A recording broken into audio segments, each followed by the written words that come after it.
오늘의 말씀은 민수기 18장 8절부터 20절까지 말씀입니다. 여호와께서 또 아론에게 이르시되 보라, 내가 내 거제물 곧 이스라엘 자손이 거룩하게 한 모든 헌물을 내가 주관하게 하고 내가 기름 부음을 받았으므로 말미암아 그것을 너와 내 아들들에게 영구한 몫의 음식으로 주노라. 지성물 중에 불사르지 아니한 것은 내 것이라. 그들이 내게 드리는 모든 헌물의 모든 소제와 속죄제와 속건제물은 다 지극히 거룩한즉 너와 내 아들들에게 돌리리니 지극히 거룩하게 여김으로 먹으라. 이는 내게 성물인즉 남자들이 다 먹을지니라. 내게 돌릴 것은 이것이니 곧 이스라엘 자손이 드리는 거제물과 모든 요제물이라. 내가 그것을 너와 내 자녀에게 영구한 몫의 음식으로 주었은즉 내 집에 정결한 자마다 먹을 것이니라. 그들이 여호와께 드리는 첫 소산 곧 제일 좋은 기름과 제일 좋은 포도주와 곡식을 내게 주었은즉 그들이 여호와께 드리는 그 땅에 처음 익은 모든 열매는 내 것이니 내 집에서 정결한 자마다 먹을 것이라. 이스라엘 중에서 특별히 드린 모든 것은 내 것이 되리라. 여호와께 드리는 모든 생물에 처음 나는 것은 사람이나 짐승이나 다 내 것이로되 처음 태어난 사람은 반드시 대속할 것이요 처음 태어난 부정한 짐승도 대속할 것이며 그 사람을 대속할 때에는 난지 한 달 이후에 내가 정한 대로 성소의 세겔을 따라 은 5세겔로 대속하라. 한 세겔은 20게라이니라. 오직 처음 태어난 소나 처음 태어난 양이나 처음 태어난 염소는 대속하지 말지니 그것들은 거룩한즉 그 피는 제단에 뿌리고 그 기름은 불살라 여호와께 향기로운 화제로 드릴 것이며 그 고기는 내게 돌릴지니 흔든 가슴과 오른쪽 넓적다리 같이 내게 돌릴 것이니라. 이스라엘 자손이 여호와께 거제로 드리는 모든 성물은 내가 영구한 몫의 음식으로 너와 내 자녀에게 주노니 이는 여호와 앞에 너와 내 후손에게 영원한 소금 언약이니라. 여호와께서 또 아론에게 이르시되 너는 이스라엘 자손의 땅에 기업도 없겠고 그들 중에 아무 분깃도 없을 것이나 내가 이스라엘 자손 중에 내 분깃이요 내 기업이니라. 제사장과 레위인들에게는 땅이 기업으로 주어지지가 않습니다. 그래서 하나님께서 뭐라고 하시냐면 제사장과 레위인들에게는 내가 기업이 되겠다 하고 말씀하시죠. 그리고 그 구체적인 내용을 오늘 설명해 주십니다. 자, 제사장들에게 그들의 몫으로 주어지는 것이 무엇이냐? 즉 제사장의 분깃이 무엇이냐 할 때 크게 세 가지를 볼 수가 있습니다. 하나는 지성물. 지성물은 뭘 의미하냐면 제물과 헌물, 곧 하나님께 드려진 것을 의미하는 것이고 그것이 전체가 이 지성물의 전체가 제사장의 몫으로 주어지는 것은 아니고 그것의 일부가 주어지는 것입니다. 그리고 첫 소산, 즉 식물의 첫 소산, 그리고 동물, 짐승의 초태생 수컷, 즉 맨 처음에 난 수컷. 이것은 일부는 하나님께 드려지고 나머지는 제사장의 몫으로 하나님께서 주신다. 이런 것입니다. 우리가 주의해야 할 것은 그러한 지성물이나 첫 수확의 곡식이나 채소나 또 초태생 가축이나 이런 것들이 이 제사장들을 위해서 그들에게 주기 위해서 드려지는 것이 아니라 기본적으로 이 모든 것은 하나님께 드려지는 것이지만 하나님께서 그것 가운데의 일부를 취하시고 나머지를 하나님의 소유인, 하나님의 사람들인, 하나님의 종인 이 제사장들과 레위인들에게 나눠주신다, 베풀어 주신다 하는 것을 우리가 알게 되는 것입니다. 자, 먼저 어떤 내용이 나오냐면 거제물이라는 내용이 나옵니다. 거제물. 8절 말씀 보시면 여호와께서 또 아론에게 이르시되 보라, 내가 내 거제물 곧 이스라엘 자손이 거룩하게 한 모든 헌물을 내가 주관하게 하고 내가 기름 부음을 받았으므로 말미암아 그것을 너와 내 아들들에게 영구한 몫의 음식으로 주노라. 이렇게 말씀하십니다. 자, 여러분 좀 복잡하죠? 뭐 이미 너무나 많은 제사에 대해서 공부했잖아요. 번제니 또 뭐 속죄제, 속건제, 화목제, 뭐 화제, 또 거기에다가 오늘은 거제, 요제 이런 게 나오잖아요. 그런데 그 원리를 알면 그렇게 복잡하지 않을 수 있습니다. 네. 기본적으로 우리가 잘 알고 있는 제사는 번제, 속죄제, 속건제죠. 번제는 그 더러운 부분, 예를 들어서 이제 그 짐승의 배설물 같은 것, 이런 것들만 따로 이렇게 좀 분리해서 진영 밖에 버리고 나머지는 오롯이 온전히 태워서 하나님께 드립니다. 그래서 뭘 의미하는 거예요? 온전한 헌신. 그렇기 때문에 번제는 제사장의 분깃으로 주어지는 것이 없습니다. 왜요? 배설물 같이 지저분하고 더러운 것을 제외한 나머지는 전부 하나님께 드려지는 것이기 때문에, 태워드리는 것이기 때문에 제사장의 분깃이 없어요. 그렇기 때문에 번제는 제외가 됩니다. 속죄제와 속건제 같은 경우는 거제물이에요. 그런데 화목제는 거제물이 아니라 흔들어드리는 요제입니다. 자, 무슨 차이가 있을까? 자, 거제는 올려드리다라는 개념이에요. 그리고 요제는 흔들다라는 개념입니다. 그래서 학자들에 따라서는 실제로 이렇게 거제와 요제를 드릴 때 막 그 무거운 뭐 예를 들어서 소를 하나님께 예물로 드린다면 그 무거운 소를 이막 들을 수는 없잖아요. 그리고 뭐 양의 다리랄지 이런 것들을 요제로 드릴 때 그걸 또 뭐 흔드는 것도 사실 그것도 모양새가 좀 그럴 수 있고, 그래서 어떤 학자들은 거제와 요제가 정말 문자 그대로 들어서 드리고 흔들어서 드리고 그렇게 생각을 합니다.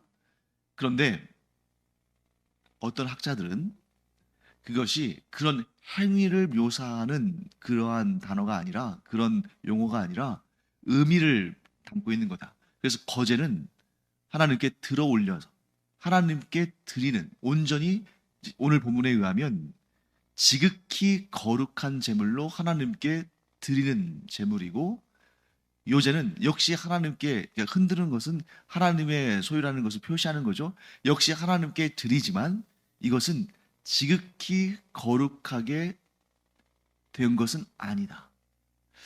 자, 무슨 말일까요? 자, 거제는 지극히 거룩하여진 것이고 요제는 지극히 거룩해진 것은 아니다.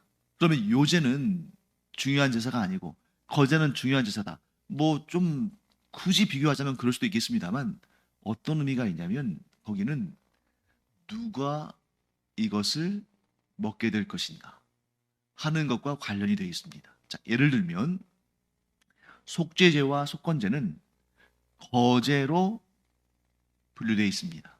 그런데 화목제는 거제가 아니라 요제로 분류되어 있습니다. 자, 왜 그럴까? 자, 거제는 지극히 거룩하고 요제는 지극히 거룩한 것은 아닙니다. 그러면 거제는 거룩한 제사고 요제는 거룩하지 않은 제사인가? 그런 의미는 아닌 거예요. 왜? 둘 다 하나님께 드리는 제사니까. 그런데 그 후에 차이가 생겨요. 하나님께 올려드린 다음에 차이가 생기는 것입니다.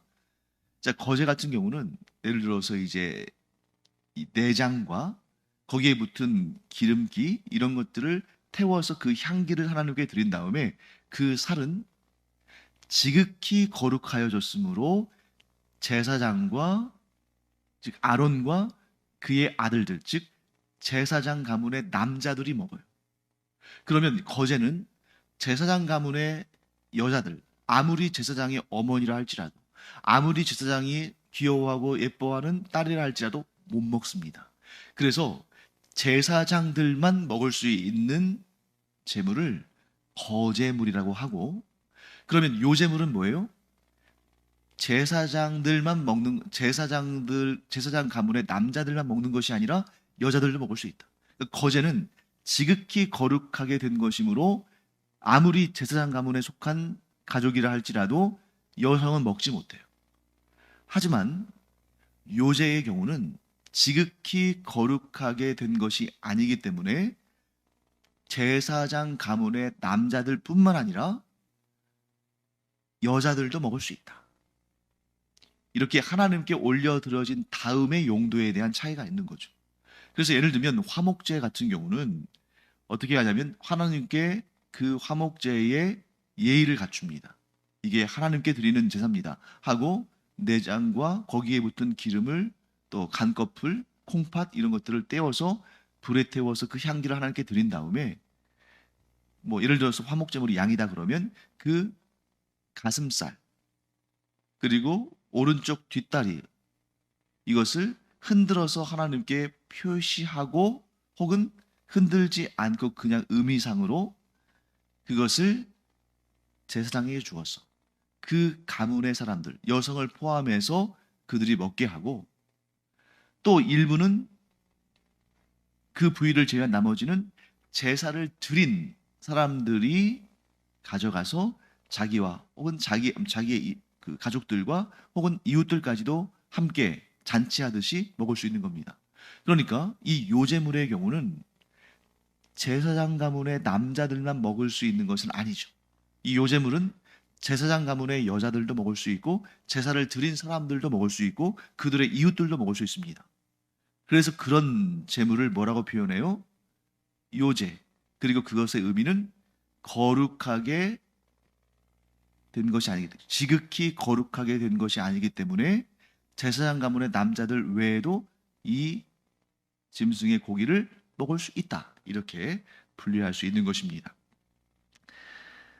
자, 그 다음에 제사장들의 몫으로 주어진 것이 이제 또 두 가지가 더 있습니다. 하나는 뭐냐면 곡식, 채소 이런 것들의 첫 소산, 과일도 포함이 되겠죠. 그래서 식물의 첫 소산은 하나님께 먼저 드려진 다음에 나머지는 제사장들이 먹을 수 있게 하셨다. 이렇게 말씀합니다. 그래서 첫 소산은 무조건 하나님께 가져오게 돼 있어요. 그래서 그 중에 일부를 예를 들어서 한 움큼 곡식 같은 경우에 한 움큼을 번제단에서 태워서 하나님께 그 향기를 올려드린 다음에 나머지를 제사장들에게 주어서 그들의 식량이 되게 하신 것이죠.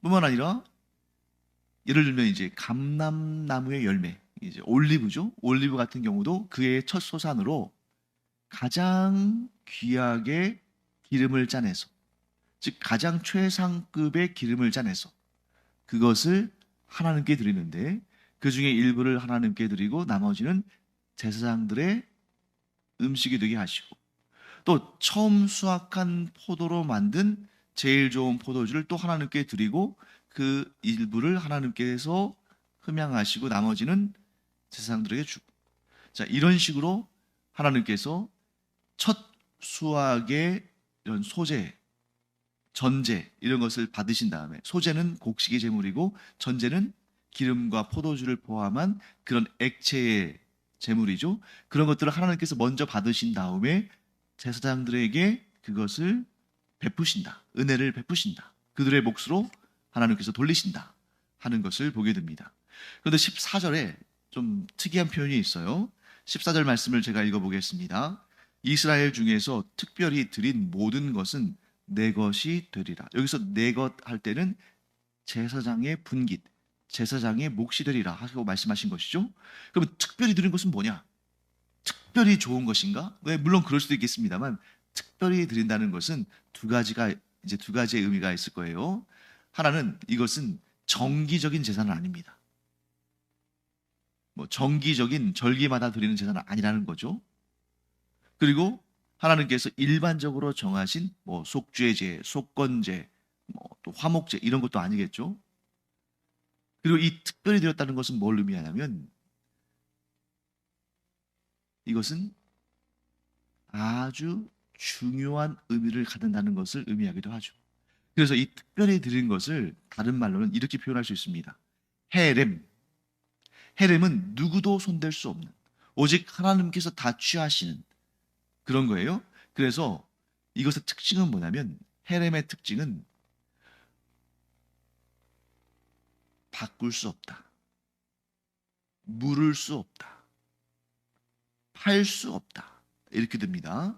자, 물을 수 없다는 것은 뭘 의미하냐면, 이것이 예를 들어서 이제 서원제 같은 경우에 내가 무엇을 드리겠다고, 하나님께서 이런 은혜를 베푸시면 내가 무엇을 드리겠다고 서원합니다. 그런데 그 서원이 좀 생각해 보니까 너무 부담스러워요. 그러면 그걸 물을 수가 있는데, 그럴 때는 그 서원의 약속에 대한 약간의 페널티를 물은 다음에 그 다음에 그 서원을 돌이킬 수가 있습니다. 그런데 특별히 드린 것은 물을 수가 없어요. 또 교환할 수도 없습니다. 내가 하나님께 어떤 제물을 드렸는데 그것을 내가 하나님께 드려서는 안 되고 내가 좀 갖고 있어야 될 부분이다. 그러면 그거 대신에 다른 것을 한 5분의 1 정도를 더해서 그걸 하나님께 드린 다음에 드리기로 한 것을 또 교환할 수가 있습니다. 그런데 이 특별히 드린 것은 헤렘이기 때문에 수정할 수 없는, 교체할 수 없는, 바꿀 수 없는 것이기 때문에 그것을 다른 걸로 바꿀 수가 없다. 이렇게 해서, 자, 왜 그러면 이 특별한 것을 드리느냐? 그것도 이제 드리는 사람의 마음이죠. 내 마음이 바뀔까봐 나는 이것을 헤렘으로 드리겠습니다. 온전히 구별하여 드렸고, 저는 어떤 경우에도 무르거나 바꾸거나 되사지 않겠습니다. 자, 이렇게 해서 드린 것은 온전히 제사장들의 몫이 된다 하고 하나님 말씀하신 것이죠. 자, 그 다음에 마지막으로 제사장의 몫이 되는 것은 짐승의 초태생, 즉 어떠한 암컷이 임신을 해서 새끼를 낳았을 때 그 중에 첫 번째 새끼 중에 수컷, 그러니까 첫 번째 새끼인데 암컷이면 이거는 뭐 따로 구별해서 드리지 않고 첫 번째 태어난 것 중에 수컷, 이것이 바로 하나님께 드려지는 것이고 하나님께서 그것을 제사장의 몫으로 주신다. 자, 그러면 이렇게 모든 짐승, 그 움직이는 그런 동물에 처음 나는 것은 사람이든지 짐승이든지 모두 다 하나님께 드려져야 되고 그것을 하나님께서 제사장의 몫으로 내어주신다 하는 것인데요. 이 기원은 어디에서부터 비롯될까요? 네, 유월절이죠.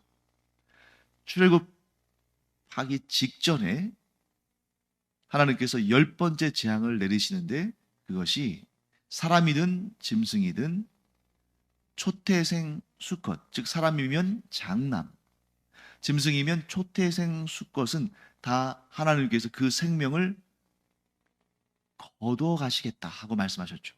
단 하나님을 믿음으로 말미암아 어린 양의 피를 그 집의 인방과 설주에 바르는 자에게는 그 죽음을 관장하는 사자가 지나갔죠. 그렇기 때문에 이미 그날에 모든 사람의 장자와 모든 가축의 짐승의 초태생 수컷은 하나님의 것으로 드려진 거예요. 그렇기 때문에 하나님께서 그걸 요구하시는 것입니다. 그런데 사람을 하나님께서 모든 가정의 장남을 하나님의 것으로 성별하여 하나님께로 돌리면 모든 집안의 장자들이 하나님의 일만, 이 레위인들처럼 제사장들처럼 하나님의 일만 해야 되는데 그러면 사회가 마비되겠죠. 그들은 또 한 가정의 가장이기도 하고 또 대를 이어갈 사람이기도 하고 한데 그들이 하나님의 일만 한다면 그 가족들은 또 어떻게 될 것이며 그 가문의 일은 또 어떻게 감당하겠어요? 그래서 사람의 경우는 그 장자의 생명값을 속전, 그의 생명 대신에 하나님께 드리는 그러한 예물로서의 속전이 있는데 그게 바로 은 5세겔입니다. 은 5세겔. 시대마다 이 가치는 좀 변하겠습니다만 고대로 갈수록 그 가치가 커지겠죠. 그런데 신약 시대의 예를 들어본다면 은 한 세겔은 성인 남성의 4일치의 임금에 해당합니다. 그러니까 은 5세겔이라면 5사 20, 20일의 품삯이죠. 그러니까 대략 한 달 월급 정도 된다고 보면 되겠어요. 그러니까 오늘날의 가치로는 뭐 사람마다 다르겠습니다만 보통 한 200만 원에서 한 500만 원 사이 뭐 이렇게 된다고 볼 수 있겠죠. 그런데 그 가치를 무엇으로 받으시겠다? 속전, 그 사람의 생명값으로 받으시겠다. 그럼 그것을 어떻게 하시겠어요? 그 속전을 제사장들과 레위인들에게 그들의 생계를 유지하도록 주시는 것이죠. 자, 그런데 한 가지 예외 규정이 있습니다. 오직 처음 태어난 소나 처음 태어난 양이나 처음 태어난 염소, 그러니까 소와 양과 염소의 초태생 수컷은 속전할 수 없다는 거예요. 근데 이 소와 양과 염소를 제외한 그런 다른 짐승들은 돈으로 속전할 수가 있어요. 그리고 집에서 계속 키울 수 있습니다. 그런데 이 소와 양과 염소의 초태생 수컷은 어떻게 해야 돼요? 하나님께 바쳐지는 거예요. 그래서 이런 것들은 돈으로 바꿔서 내지 말고 이제 이 부정하지 않은 이 정결한 짐승들은 하나님께 제물로 드리는 겁니다. 그래서 그 제물을 어떻게 하냐면 17절, 18절의 그 내용을 설명하죠. 그것은 대속하지 말아라. 즉 돈으로 환산해서 내지 말고 그것은 그 초태생 수컷인 소와 양과 염소는 그대로 성소로 가져와서 성막으로 가져와서 그 피는 제단에 뿌리고 그 기름은 불살라서 여호와께 향기로운 화제로 드리며, 화제라는 것은 불로 태워 드리는 걸 말하는 거죠. 그리고 18절 말씀, 그 고기는 내게 돌릴지니, 즉 제사장에게 몫으로 주실 것이니 흔든 가슴과 오른쪽 넓적 다리 같이 내게 돌릴 것이니라. 이렇게 말씀하십니다. 이게 흔든 가슴과 오른쪽 넓적 다리가 바로 이제 제사장의 몫으로 주어지는 그런 부분인데, 이렇게 초태생 수컷들도 역시 너희들에게 주겠다. 자, 그러면 쭉 내용들을 우리가 점검해 볼까요? 제사장들에게 주어지는 몫이, 또 레위인들에게 주어지는 몫이 많을까요, 적을까요? 결코 적지 않을 것입니다. 특히 이제 나중에 또 나오겠습니다만 하나님께서 11조의 예물을 받으시면 그것을 또한 레위인들을 위한 그들의 생계비로 또 베풀어 주십니다. 그렇기 때문에 정상적으로 제대로 이스라엘 백성들이 이 하나님의 명령을 수행했다면 레위인과 제사장들이 결코 땅을 분배받지 못했다 할지라도 그들의 삶이 피폐하지 않은 거예요. 근데 문제는 무엇입니까? 나머지 이 12지파의 이스라엘 백성들이 하나님의 명령, 하나님의 뜻에, 하나님의 율법에 순종하지 않고 그대로 지키지 않았기 때문에 레위인들과 제사장들이 생계가 어려워졌고, 생계를 유지하기가 어려워졌고, 그래서 이런 성막이나 성전을 떠날 수밖에 없고, 먹고 살아야 되니까, 그래서 이스라엘의 영적인 질서가 무너지는 그런 안타까운 모습을 보게 되는 것입니다. 하나님의 명령을 제대로 지키기만 하면 모두가 다 좋은데, 그렇게 하나님께 예물을 드린 자들에게는 하나님께서 그 백성들에게 복을 주실 것이고, 또 그들이 하나님의 뜻대로 예물을 드리고 그 중에 일부가 제사장들과 레위인들에게 분깃으로 주어지면 그들이 먹고 살 생계의 염려가 없이 하나님께서 맡기신 그 사명을 오롯이 잘 감당했을 것이고, 또 반대도 성립하죠. 이 레위인들과 제사장들이 정말 거룩하고 성결하게, 경건하게 그 직분을 잘 감당했더라면 이스라엘 백성들이 타락하지 않을 텐데, 우리가 잘 알다시피 엘리 제사장의 두 아들인 홈리와 비누아스처럼 그들이 자신에게 주어진 그 특권을 오용하고 범죄했을 때, 그로 인해서 이스라엘 백성들이 그 모습들을 보면서 점점 그들도 변질되고 타락하는, 이게 서로 악순환이 된 거죠. 선순환이 돼야 되는데, 오늘날 우리도 우리 자신을 돌아볼 필요가 있습니다.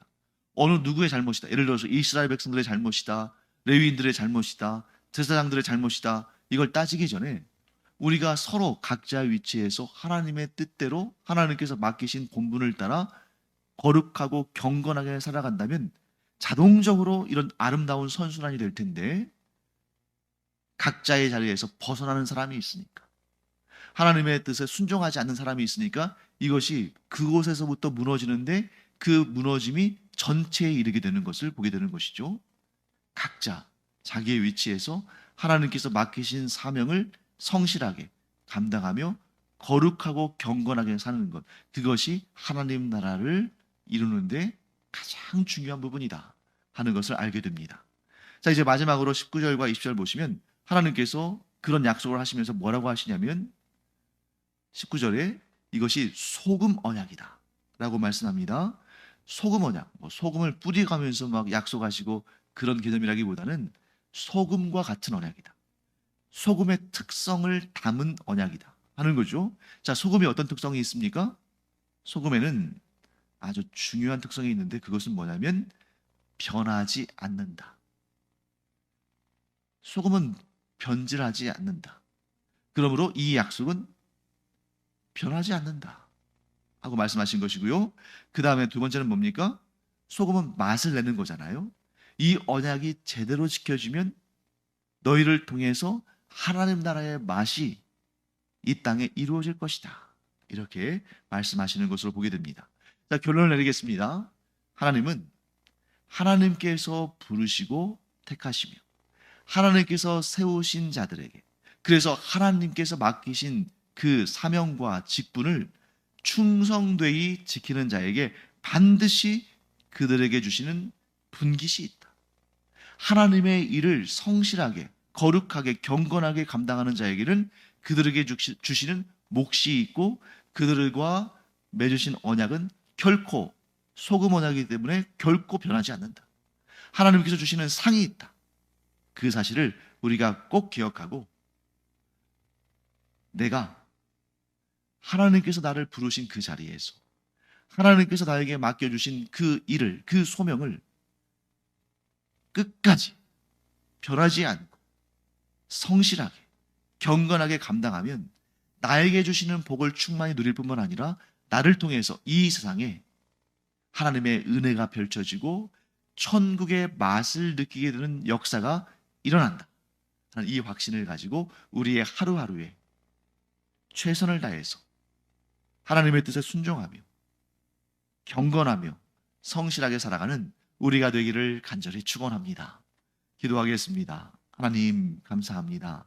저희가 하나님께 부르심을 받은 하나님의 사람들입니다. 각자의 부르심을 받은 자리에서 하나님의 뜻을, 저희들을 향하신 하나님의 그 뜻을 받들고 경건하고 성실하고 거룩하게 살아감으로 내 삶의 자리에 하나님을 향한 최선을 다함으로 하나님께 분깃을 얻고 상을 받고 나아가 이 세상을 아름답게 변화시키는 하나님의 사람들 되게 하여 주시옵소서. 감사드리며 예수님의 이름으로 축복하며 기도합니다. 아멘. 기도하는 시간입니다. 하나님께서 나를 불러주신 그 자리가 어디인가? 하나님께서 나에게 맡겨주신 그 사명이, 그 역할이, 그 일이 무엇인가? 우리가 그것을 깨달아 알아가며 그 자리에서 묵묵하지만 경건하게 성실하게 살아감으로 하나님이 주시는 분깃을, 그 몫을, 상과 복을 풍성히 받아 누리는, 그리고 우리를 통해서 세상이 아름답게 변화지는 것을 목격하는 그런 우리가 되기를 축원합니다. 기도하겠습니다.